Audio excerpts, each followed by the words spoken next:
की एकेडमी रावला के इस ऑनलाइन प्लेटफॉर्म में आप सभी का स्वागत है। बात करें कक्षा 12 भूगोल की, हम चर्चा कर रहे हैं। भूगोल में हम अध्याय दूसरा पढ़ रहे हैं, विश्व की जनजातियां। पहले अध्याय में हम मानव विकास, मानव भूगोल के बारे में आपको सारा कुछ बता दिया। तो पहले पार्ट में हमने विश्व की जनजातियां, दूसरा अध्याय, इसमें हमने क्या पढ़ा था कि किस किस क्षेत्र में कौन कौन सी जनजातियां रहती है और नक्शा बताया था मैंने किस कौन सा कहां प्रदेश है। आज हम इस पार्ट 2 में विश्व की जनजातियों के बारे में पढ़ेंगे और विश्व की जनजाति सबसे इंपॉर्टेंट है एस्किमो जनजाति। कौन सी? एस्किमो जनजाति के बारे में पढ़ेंगे पूरा डिटेल से। यहाँ से क्वेश्चन आता है, बड़ा क्वेश्चन भी आपसे पूछा जा सकता है। ये एस्किमो जनजाति कहाँ रहती है, कैसे विकसित हुई, इसके बारे में सारी जानकारी करेंगे। तो इस एस्किमो जनजाति का काम क्या है? अखेट करना, भोजन संग्रहण करना, मछली पकड़ना इस जनजाति का मुख्य कार्य है।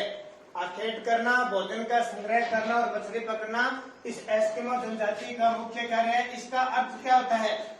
एस्किमो जनजाति का मुख्य अर्थ होता है कच्ची मांस खाने वाले।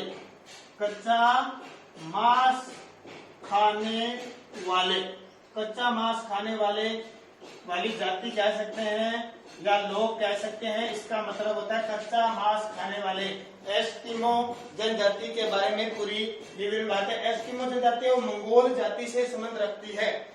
एस्किमो जनजाति, यह जनजाति मंगोल जनजाति से संबंध रखती है। मंगोल जाति से संबंध रखती है, जाति से संबंध रखती है। ठीक है। उसके बाद में ध्यान रखना, यह ठंडे प्रदेशों में पाई जाती है। ठंडे व कह सकते हैं ध्रुवीय प्रदेशों में, ठंडे व ध्रुवीय प्रदेशों में रहती है। कौन सी जनजाति? एस्किमो जनजाति निवास करती है। तो एस्किमो का अर्थ क्या हुआ? कच्चा मांस खाने वाली जाति। एस्किमो जनजाति की बात करें तो इनका शारीरिक गठन कैसे होता है? शारीरिक गठन जैसे हम बात करते हैं कि इनका चेहरा जो है, चेहरा सपाट होता है, वह चौड़ा होता है। चेहरा सपाट होता है, चौड़ा होता है और रंग पीलापन लिए हुए, रंग गहरा पीलापन लिए हुए भूरा होता है। पीलापन लिए हुए भूरा बाल होते हैं भद्दे, क्योंकि प्रदेश ठंडे प्रदेशों में रहते हैं तो वहां पे खूब सारे बाल होने जरूरी नहीं, तो वो ठंड बहुत ज्यादा लगती है तो बालों से कम लगती है। भद्दे होते हैं, काले होते हैं। कद मंजला होता है, भद्दे काले, कद मंजला होता है। और भी बातें इसकी सारी गठन की बात करें, नाक चपटी होती है, आंखें गहरी होती है। नाक चपटी, आंखें गहरी कथई रंग की होती है। यह एस्किमो जनजाति की है। ध्यान रखना, इनका जबड़ा होता है वो भारी होता है। जबड़ा भारी, जो जबड़ा होता है वो भारी होता है और मुंह चौड़ा व दांत सफेद होते हैं। मुंह चौड़ा व दांत सफेद व मजबूत होते हैं। ध्यान रखना, क्या होते हैं? मजबूत होते हैं। तो यहाँ से प्रश्न आपका बनने वाला है, एस्किमो जनजाति इनका मुख्य व्यवसाय क्या है? अखेट करना, भोजन संग्रह करना और मछली पकड़ना। एस्किमो का अर्थ होता है कच्चा मांस खाने वाली जाति। यह जनजाति मंगोल जाति से क्या रखती है? संबंध रखती है। ठंडे व ध्रुवीय प्रदेशों में पाई जाती है। चेहरा सपाट व चौड़ा, रंग पीलापन लिए हुए भूरा, बाल होते हैं इनके भद्दे काले, कद होता है इनका मजला, नाक चपटी, आंखें गहरी कथई, जबड़ा भारी, मुंह चौड़ा व दांत सफेद व मजबूत होते हैं। अब देखिए एस्किमो जनजाति के बारे में और विवरण। इनका निवास क्षेत्र, एस्किमो जनजाति रहती कहां पे है? तो निवास क्षेत्र बात करें, मैं आपको थोड़ा सा चित्र बना के दिखाता हूं। ये है उत्तरी अमेरिका, ये आता है यहाँ पे थोड़ा ऊपर हो जाएगा ग्रीनलैंड, ये हो जाएगा यूरोप साइबेरिया क्षेत्र, ये क्या है रूस के अंदर आता है साइबेरिया क्षेत्र, ये है कनाडा, ये है ग्रीनलैंड। ठीक है, एस्किमो जनजाति निवास कहां करती है, तो एस्किमो जनजाति एक तो कनाडा के क्षेत्र में, ये ध्रुवीय प्रदेश है सारे, ध्रुवीय प्रदेश, और यहाँ जो वनस्पति पाई जाती है वो टेगा व टुंड्रा वनस्पति पाई जाती है, टुंड्रा वनस्पति। इसका मतलब क्या होता है, जैसे हमारे क्षेत्र में पेड़ है उसके खूब सारे पौधे होते हैं, लेकिन यहाँ के जो पौधे पेड़ पौधे हैं, बर्फ की बारिश होती है, इस कारण पौधे क्या है टूट जाते हैं और ऐसे नकूले बन जाते हैं, ऐसे नकूले आकार के टुंड्रा प्रदेश है। तो टुंड्रा प्रदेश इस क्षेत्र को कहते हैं, ग्रीनलैंड होगी, साइबेरिया, इस क्षेत्र में कौन सी जनजाति पाई जाती है, एस्किमो जनजाति पाई जाती है, ध्यान रखना।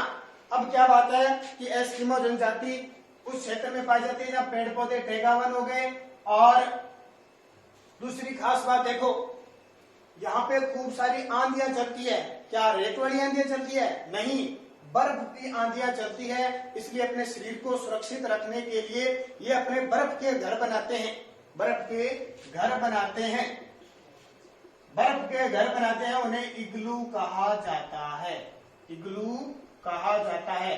जैसे ये घर बना दिया ऐसे बर्फ का, उसके ऊपर क्या होता है, सील मछली की खाल चढ़ा देते हैं, ये सील मछली होती है उसका शिकार करते हैं, सबसे ज्यादा ये सील मछली का शिकार करते हैं, और इस सील मछली का मांस इसके ऊपर चढ़ा देते हैं ताकि ग्रीष्म ऋतु में ये जो आप इन्होंने घर बनाया है वो बर्फ पिघले नहीं, तो ये चमड़े से होते हैं, और सील मछली की जो हड्डियां होती है वो जलाने के काम में आती है, ध्यान रखना बहुत इंपॉर्टेंट है। सील मछली है, ध्रुवीय भालू है इनके, ठीक है। अब देखो ग्रीनलैंड, साइबेरिया क्षेत्र और कनाडा क्षेत्र में ये एस्किमो जनजाति पाई जाती है, एक तो ये याद रखना। अब देखिए थोड़े थोड़े अलग नाम होते हैं, जैसे मैं आपको बताता हूँ साइबेरिया क्षेत्र में इनको किस नाम से जाना जाता है, जैसे विस्तृत टुंड्रा प्रदेश, ग्रीनलैंड और कनाडा में एस्किमो कहते हैं। इस क्षेत्र में इस जनजाति को क्या कहा जाता है, याद रखना, एस्किमो। कनाडा और ग्रीनलैंड क्षेत्र में इन्हें क्या कहा जाता है, एस्किमो। साइबेरिया क्षेत्र में इन्हें कहा जाता है, स्कैंडिया में लेप्स और साइबेरिया में सेमोयड्स।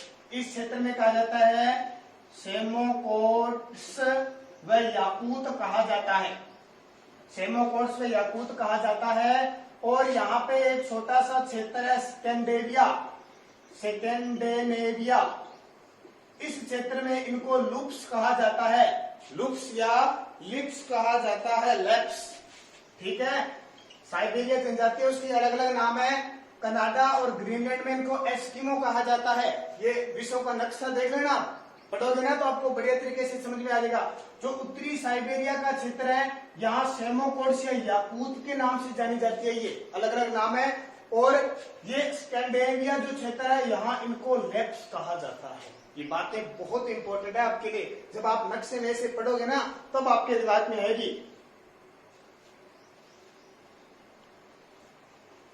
ठीक है। इसके बाद देखिए यहाँ इस क्षेत्र में इतना जो क्षेत्र विश्व का नक्शा लेना और ये महाद्वीप पढ़ना, इस क्षेत्र में लगभग 10 लाख एस्किमो जनजाति पाई जाती है, 10 लाख एस्किमो जनजाति पाई जाती है, जिसका काम शिकार करना, मछली पकड़ना है और ध्रुवीय प्रदेशों में ही पाई जाएगी। सीधा एग्जाम में आए कि एस्किमो जनजाति कहाँ पाई जाती है, ध्रुवीय प्रदेशों में, ग्रीनलैंड, कनाडा, साइबेरिया क्षेत्र में पाई जाती है। आगे देखिए एस्किमो जनजाति की और खासियत क्या है, निवास क्षेत्र के अलावा, निवास क्षेत्र के अलावा और खासियत क्या है, तो 10 लाख है, 0 डिग्री तापमान में रहती है और लगभग वनस्पति खत्म है। ग्रीष्म काल में यहाँ जो वनस्पति होती है, ग्रीष्म काल में वनस्पति सिर्फ काई, शैवाल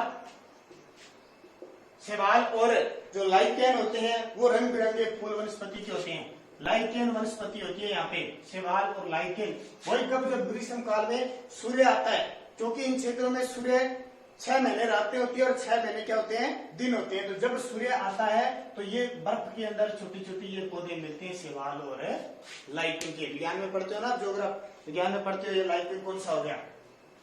अब देखिए आगे क्या बात है। अब ये शिकार करते हैं, ठीक है। आर्थिक क्रियाकलाप क्या है इनका मेन। अब देखिए इनके ध्रुवीय भालू, क्योंकि ध्रुव में है तो ध्रुवीय भालू और रेंडियर खरगोश, लेमिंग कस्तूरी मर्ग, लेमिंग कस्तूरी मर्ग,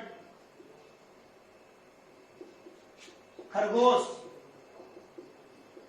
ठीक है। ये वहां के प्राणी हैं जो पाए जाते हैं। कैरीबाउ, रेंडियर, रेंडियर कुत्ते, लोमड़ी, ध्रुवीय भालू, लेमिंग कस्तूरी मर्ग, खरगोश, रेंडियर, कुत्ते, लोमड़ी आदि यहाँ की क्या प्राणी जात है, आदि यहाँ के प्राणी जात है। यानी इस तरह इनके साथ ये भी रहते हैं, ध्यान रखना। इसके अलावा समुद्र में सील, समुद्र में सील मछली, व्हेल मछली और वालरस मछली पाई जाती है, जिनका ये क्या करते हैं, शिकार करते हैं। इनका मांस, इनका मतलब शिकार करते हैं। ये अलग अलग चीजों में इनके जी चमड़ी है, हड्डी है, इनका प्रयोग करते हैं। तो ये निवास क्षेत्र की बात आ गई। अब देखो रेंडियर कुत्ता होता है ना, इसकी ये स्लेज नामक गाड़ी होती है, उसको जोड़ते हैं। ये स्लेज नामक गाड़ी इधर उधर जाने के बर्फों में काम आती है। सील मछली मैंने बता दिया, इनकी हड्डियों का ईंधन के रूप में काम लेते हैं, जलाने के काम आती है। और वालरस और इनकी मछलियों का जो घर बनाते हैं, ये इनके बर्फ को घरों को क्या कहते हैं, इग्लू कहा जाता है। और इस इग्लू बर्फ पिघले नहीं, इसलिए चमड़ी चढ़ा दी जाती है। इन मछलियों का जो मांस होता है, चमड़ी वो चढ़ा दी जाती है, ताकि इनके घर हैं वो टूटे नहीं। तो ये आपके लिए इम्पोर्टेंट। तो ये सारी बातें आपको याद रखनी है, ताकि आप बढ़िया तरीके से इसको क्या कर सको, पढ़ इसको। अब अगले वीडियो में हम बात करेंगे एस्किमो जनजाति की जो आर्थिक क्रियाकलाप है, कैसे वो शीतकालीन और बसंतकालीन शिकार करते हैं।